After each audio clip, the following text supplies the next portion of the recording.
شروع اللہ کے نام سے جو بڑا مہربان نہایت رحم والا ہے۔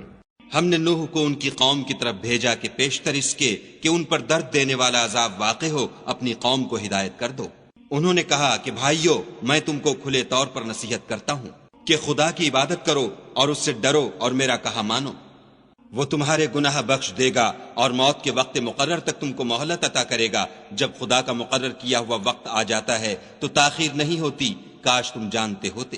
جب لوگوں نے نہ مانا تو نوح نے خدا سے عرض کی کہ پروردگار، میں اپنی قوم کو رات دن بلاتا رہا، لیکن میرے بلانے سے وہ اور زیادہ گریز کرتے رہے۔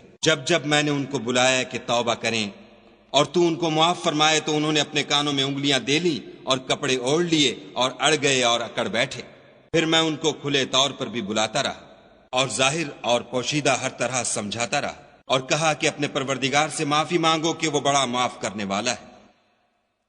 وہ تم پر آسمان سے مہ برسائے گا اور مال اور بیٹوں سے تمہاری مدد فرمائے گا اور تمہیں باغ عطا کرے گا اور ان میں تمہارے لیے نہریں بہا دے گا۔ تم کو کیا ہوا ہے کہ تم خدا کی عظمت کا اعتقاد نہیں رکھتے، حالانکہ اس نے تم کو طرح طرح کی حالتوں کا پیدا کیا ہے؟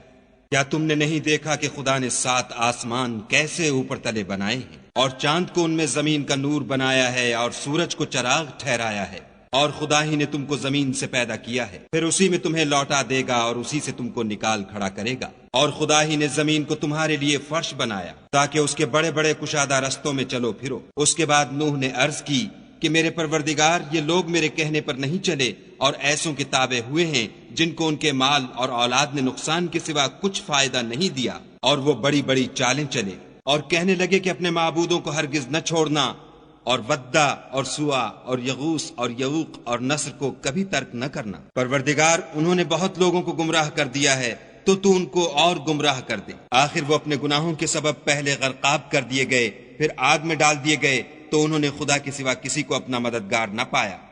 اور پھر نوح نے یہ دعا کی کہ میرے پروردگار، کسی کافر کو روئے زمین پر بستہ نہ رہنے دے۔